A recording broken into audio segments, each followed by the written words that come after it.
আদ্রিত ফিরে আসতেই খুশি হলো শুভলক্ষ্মী। সম্পূর্ণ জানতে ভিডিওটিতে একটি লাইক করে দেখতে থাকো। গল্পের শুরুতেই দেখা যায় আদ্রিতের কথা খুব মনে পড়তে থাকে শুভলক্ষ্মীর, আর মনে মনে ভাবে এত তাড়াতাড়ি যে সব কিছু শেষ হয়ে যাবে সেটা কখনোই কল্পনা করতে পারিনি আদি। আজ তুমি নেই, আর আজ আমাদের ছেলের জন্মদিন। তুমি যদি থাকতে নিজেই হয়তো সমস্ত ব্যবস্থা করে আমাদের সবাইকে চমকে দিতে, কিন্তু তুমি কেন চলে গেলে? কেন ভগবান তোমাকে আমাদের কাছ থেকে কেড়ে নিল? আমাদের কেশবের কি দোষ বলো তো? ও তো কোনোদিনও কাউকে বাবা বলে ডাকতেই পারবে না। আর এর মধ্যেই দেখা যায় মোহনা কিছু কথা বলতে থাকে। আদ্রিত বলে, মোহনা তুমি তো এখনও রেডি হওনি, কখন রেডি হবে বলো তো? মোহনা তখন বলে, অবশ্যই তাড়াতাড়ি হব। আরে বাবা, তুমিও তো রেডি হওনি। আজ তো আমার খুব মজা লাগছে, কারণ আমি আজকে যাব শুভলক্ষ্মীর সাথে দেখা করতে। দাদার মুখে এতবার শুভলক্ষ্মীর নামটা শুনেছি, ওনাকে দেখার খুব ইচ্ছে আমার। এর মধ্যেই শুভলক্ষ্মী কল্পনা করতে থাকে যেন আদ্রিত এসে কেশবকে কোলে নিয়েছে। আর তখনই শুভ বলে, আদ্রিত তুমি এসে গেছো, আমি খুব খুশি হয়েছি। কিন্তু আদ্রিত আসেনি। আর এইসব কল্পনা করে শুভ খুব কষ্ট পায়। তার মধ্যে জিনিয়া আর জিনিয়ার মা চলে এসেছে। জিনিয়ার মা তখন বলে, এই বাড়িতে আদ্রিত নেই, এই বাড়িতে আমার আর আসতে ইচ্ছে করে না, কিন্তু কি করব, নেমন্তন্ন করা হয়েছে, না আসলেও নয়। এরপর সোসাইটির কিছু লোকজন আসে যারা শুভকে ইচ্ছে করে অপমান করতে থাকে। ঠাম্মি তখন বলে, আচ্ছা এনারা কি? হ্যাঁ, আমি তো একটা কথা কিছুতেই বুঝতে পারছি না, একটা মেয়ের দুর্বলতা নিয়ে এনারা এখন মজা হাসি ঠাট্টা করছে।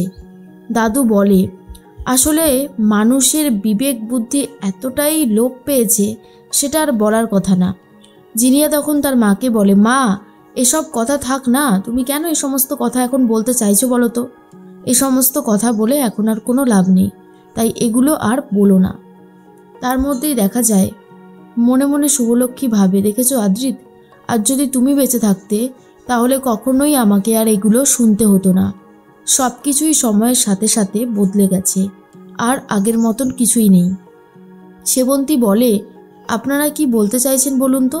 সোসাইটির কিছু লোকজন বলে, শুভলক্ষ্মী একা একা এই বাচ্চাটাকে মানুষ করবে কি করে? সেবন্তী বলে, আমরা আছি তো ওর সাথে, শুভর সাথে পরিবারের সবাই আছে, তাই শুভর ভয় পাওয়ার কোনো দরকার নেই। শুভ আমাদেরকে যেমন ভালোবাসে, আমরাও সেরকমভাবেই শুভকে ভালোবাসি। এরপর লোকজন বলে, সেটা তো বুঝলাম, কিন্তু তবুও এই বাচ্চাটা তো কাউকে বাবা বলে ডাকতে পারবে না, সেটাও তো একটা ব্যাপার। শুভ তখন বলে, আমার ছেলের কপালে যা আছে তাই হবে, আপনাদের এসব নিয়ে ভাবতে হবে না। এর মধ্যে আকাশ চলে এসেছে আর খুব ভালোভাবে গান আর নাচ করতে থাকে, যা দেখার পর সবারই খুব ভালো লাগে। অন্যদিকে মোহনা তখন বলে, এ কি আয়ান, তুমি তো দেখছি এখনও তৈরি হওনি, আর ওষুধগুলো খেয়েছিলে তো? আয়ান মানে আদ্রিত বলে, এই বাবা আমি তো একদম ভুলে গেছি। মোহনা বলে, দেখেছো তুমি নিজের সম্পর্কে এতটা উদাসীন কেন বলো তো? ঠিক সময়ে ঠিক মেডিসিনগুলো না খেলে তুমি সুস্থ হবে কি করে? তোমার পরিবারের কথা মনে পড়বে কি করে? তার জন্যই তো তোমাকে টাইমলি ওষুধগুলো খেতে হবে। এরপর মোহনার মা বলে, তাড়াতাড়ি তৈরি হওয়া, এবার তোমাদের যেতে হবে। আরে বাবা, এরপর লোকজন চলে আসলে আমি আমার কথাটা বলে উঠতে পারবো না, যা করার আজ করতেই হবে, আজ সবটা আমি করব। এরপর মোহনা বলে, মা তুমি দাদার কাছ থেকে একবার অনুমতিটা নিয়ে নাও। এই রকমভাবে বলে তুমি দাদাকেও কিন্তু ফার্স্ট পজিশনে ফেলে দেবে। কিন্তু মোহনার মা বলে, শোন, আমি ছেলের ভালোর জন্য অনেক কিছুই করতে পারি, যেটা হয়তো তুই জানিস না, আর এইসব নিয়ে আমি কথা বাড়াতে চাইছি না। এরপর শুভলক্ষ্মীর বাড়িতে চলে গেছে মোহনা, মোহনার মা, এমনকি আদ্রিত। কিন্তু দুর্ভাগ্যবশত এখনও আদ্রিতের সাথে শুভর বা পরিবারের কারোরই দেখা হয়নি। মোহনার মা তখন বলে, আচ্ছা আপনাদের সাথে আমার কিছু কথা আছে। তখনই ঠাম্মি বলে, বলুন না। সত্যি আপনার ছেলে খুব ভালো, জানেন, আপনার ছেলে এখন এই বাড়ির ছেলে হয়ে উঠেছে।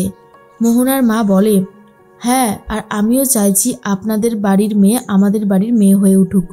আমি খুব করে চাইছি আপনাদের বাড়ির মেয়েকে নিজের বাড়ির বৌমা করে নিয়ে যেতে। শুভলক্ষ্মী এসে বলে, তাই? এটা তো খুব ভালো কথা, কিন্তু আপনি এই পরিবারের কোন মেয়েকে নিজের ঘরে নিয়ে যাবে বলে ঠিক করেছেন? তখনই আকাশের মা বলে, কে আবার? তুমি? আমার যে তোমাকেই খুব পছন্দ শুভলক্ষ্মী, সব সময় আকাশ তোমার কথা বলে, তুমি এতটাই ভালো, কিন্তু শুভলক্ষ্মী এখানে আপত্তি জানায় আর বলে এটা কোনোদিনও সম্ভব নয় আর হবেও না, কারণ আমি একজনকেই ভালোবাসি আর সারা জীবন তাকেই ভালোবাসবো, সেটা হলো আদ্রিত।